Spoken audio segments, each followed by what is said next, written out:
ከሁለተኛው የዓለም ጦርነት ምስቅልቅል ማግስት ጀምሮ በአውሮፓ ምድር ላይ የሰላም ዋስትና ተደርጎ የሚወሰደው የሰሜን አትላንቲክ ጦር ቃል ኪዳን ድርጅት ኔቶ ዛሬ በታሪኩ አይቶት በማያውቀው የፈተና ማዕበል እየተናወጠ ነው። ላለፉት 7 አስርት ዓመታት አሜሪካ ለአውሮፓ ደህንነት የጀርባ አጥንት ሆና የቆየች ቢሆንም የፕሬዝዳንት ዶናልድ ትራምፕ አገዛዝ በጀርመን የሚገኘውን ግዙፍ የጦር ሰራዊት ለመቀነስ የወሰነ ውሳኔ የዓለምን ጂኦፖለቲካዊ ሚዛን ሊያናጋ የሚችል ክስተት ሆኗል ይላሉ ተንታኞች።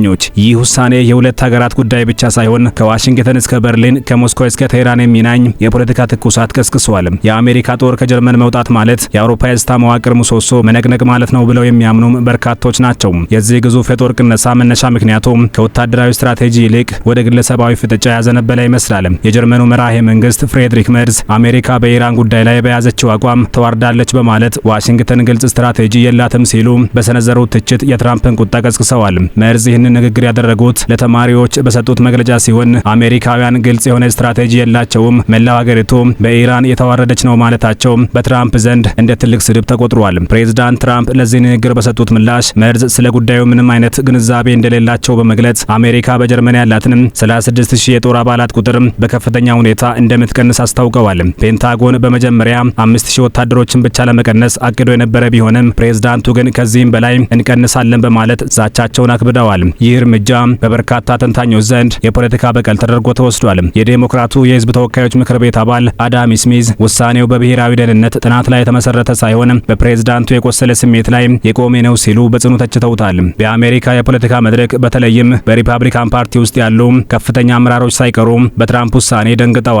የሴኔቱ አባል ሮጀር ዊከር እና የህዝብ ተወካዮች ምክር ቤቱ ማይክ ሮጀርስ ይህ እርምጃ ለሩሲያው ፕሬዝዳንት ቭላድሚር ፑቲን የተሳሳተ መልእክት መሆኑን ገልጸዋል። እንደ ዊከር እና ሮጀርስ አባባል ሩሲያ በዩክሬን ላይ ከፈተችው ጦርነት በ5ኛ ዓመቱ ላይ ባለበት በዚህ ወቅት የአሜሪካን ጦር ከአውሮፓ እምብርት ማውጣት የጥምረቱን የመከላከል አቅም ይሸረሽረዋል። የአሜሪካን የጦር መገኘት ያለ ጊዜው መቀነስ የሩሲያን ጥቃት ለመከላከል የሚደረገውን ጥረት ያዳክመዋል።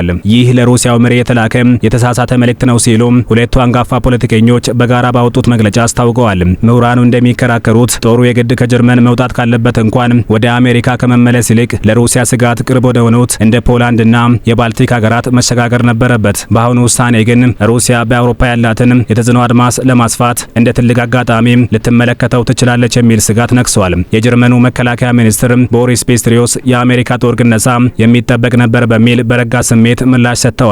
ጀርመን አሜሪካን ወታደሮችሽን ይዘሽ ውጪ ባትልም አሜሪካ በጀርመን ምድር መኖሯ ለሁለቱም ወገን ጥቅም እንዳለው ግን አሳስበዋል። የአሜሪካ ወታደሮች በአውሮፓ በተለይም በጀርመን መገኘታቸው ለእኛም ሆነ ለአሜሪካ ጥቅም አለው ሲሉ ፒስቶሪዮስ ለጀርመኑ ዲፒኤ የዜና ወኪል ገልጸዋል።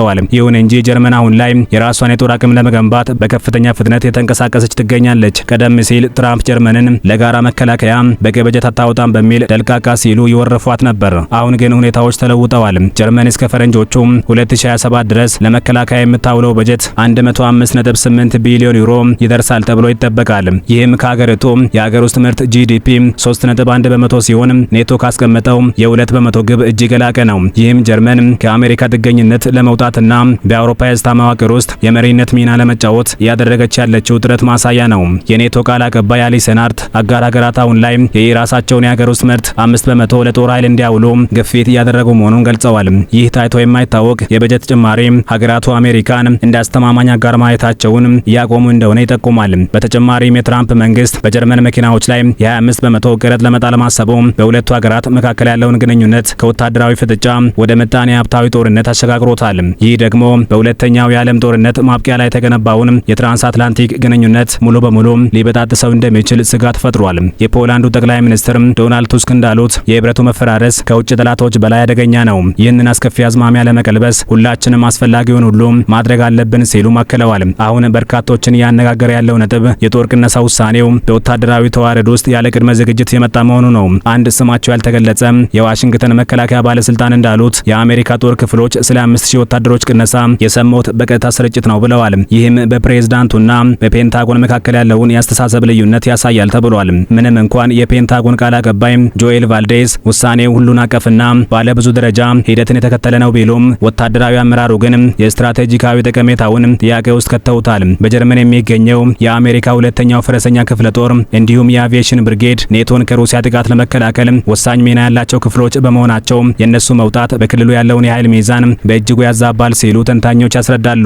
አሜሪካ ከጀርመን ብቻ ሳይሆን ከሮማኒያ ከጣሊያንና ከስፔንም ጦሯን ለመቀነስ ማሰቧ የአሜሪካ ዓለም አቀፍ ስትራቴጂ እየተቀየረ መሆኑን ያሳያል። ዋሽንግተን አሁን ላይ ትኩረቷን ከአውሮፓ በማውጣት ከቻይና ጋር ወደሚደረገው የኢንዶ ፓሲፊክ ቀጠና ሽኩቻ ያዞረች ነው። ባለፈው ዓመት ዋሽንግተን በሮማኒያ የነበራትን የጦር መገኘት ለመቀነስ ወስናለች። ይህም የትራምፕ እቅድ አካል የሆነው ወታደራዊ ትኩረትን ከአውሮፓ ወደ ኤሲያ ፓሲፊክ ማዛወር ነው። ይህ ፒቮት ቱ ኤዥያ ወይም ወደ ምስራቅ የመዞር ስትራቴጂ አውሮፓውያን ለራሳቸው ደህንነት ራሳቸው ዋስትና እንዲሆኑ ግድ የሚላቸው ታሪካዊ ክስተት ነው። አሜሪካ በጀርመን ያላት ጦር በቁጥር ትልቁ ሲሆን በጣሊያን ካላት 12000 እና በእንግሊዝ ካላት 10000 ወታደሮች ጋር ሲነጻጸር የጀርመኑ 36000 የጦር አባላት ምን ያህል ሚዛን እንደሚደፉ ያሳያል። ትራምፕ በአውሮፓ አጋሮቻቸው ላይ ያላቸው ቅሬታ ከጀርመን አልፎ ወደ ስፔኑ ፔድሮ ሳንቼዝ እና ወደ እንግሊዙ ኬር ስታርመርም ይዘልቃል። አውሮፓውያን አሜሪካ በኢራን ላይ ከፈተችውን ዘመቻ ለመቀላቀል ያላቸው ዳተኝነት በትራምፕ ዘንድ እንደ ኪደት ተቆጥሯል።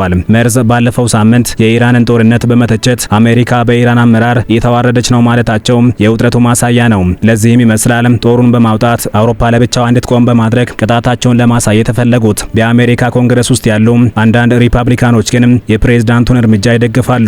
ለአብነትም የሪፐብሊካኑ ኬሊ ሂግንስ 5000 ወታደሮችን ከትዕቢተኛዋ ጀርመን ማውጣት ምናልባትም ይልቁንም ሴኔቱን ብንልክላቸው ይሻላል በማለት በኤክስ ማህበራዊ ትስስር ገጻቸው ላይ ተሳልቀዋል። ይህ የሚያሳየው በአሜሪካ የፖለቲካ መደብ ውስጥ በአውሮፓ አጋሮች ላይ ያለው አመለካከት ምን ያህል የተከፋፈለ መሆኑን ነው። ዴሞክራቶች ግን ይህንን ውሳኔ ስትራቴጂ የለሽና አደገኛ ሲሉ ጠርተውታል። ይህ የውስጥ ልዩነት አሜሪካ በዓለም መድረክ ያላትን ተሰሚነት ሊጎዳው እንደሚችል ተሰግቷል። በአጠቃላይ የአሜሪካ ጦር ከጀርመን የመውጣት ጉዳይ የወታደሮች ቁጥር መቀነስ ብቻ ሳይሆን የአንድ ታሪካዊ ዘመን ማብቂያ ምልክት ነው። አሜሪካ የዓለም ፖሊስ የመሆን ሚናዋን የተወች ወደ አሜሪካ ትቅደም ፍልስፍና ስታዘነብል፣ አውሮፓ ደግሞ በራሷ እግር መቆም ግድ የሚሆንባት አዲስ ምዕራፍ ተከፍቷል። በዚህ መሃል ግን የሩሲያ ጉልበት ማገገምና የኔቶ መዳከም ለዓለም ሰላም ምን አይነት ስጋት ይዞ ይመጣል የሚለው ጥያቄ የበርካታ ዲፕሎማቶችና የፖለቲካ ተንታኞች የቤት ስራ ሆኖ ቀጥሏል። የሀያላን ሽኩቻ በበረታበት በዚህ ወቅት የነገዋ አውሮፓ የደስታ ዋስትና በዋሽንግተን ሳይሆን በራሷ በበርሊን፣ በለንደን፣ በፓሪስና በመሳሰሉ አጋሮቻቸው ላይ የሚወድቅ ይመስላል። ተንታኞች እንደሚሉት ምናልባት ይህ ዛሬ የሚካሄደው የጦር ቅነሳ የአትላንቲክ ህብረት መፈራረስ የጀመረበት ወቅት ተብሎ ወደፊት በታሪክ መዛግብት ላይ ሊሰፍር ይችላል። የመርዝ ንግግር፣ የትራምፕ ቁጣ፣ የፑቲን ስውር ፈገግታና የፒስቶሪየስ የረጋ ምላሽ ተደማምረው የአዲሱን ዓለም ጂኦፖለቲካዊ ገጽታ እየቀረጹት ይገኛሉ። በመጪዎቹ ወራት የአሜሪካ ጦር ቅነሳ ሂደት በተግባር የሚታይበትና የአውሮፓ ጥንካሬ የሚፈተንበት ወሳኝ ወቅት ሊሆን እንደሚችል ተንታኞች ይተነብያሉ።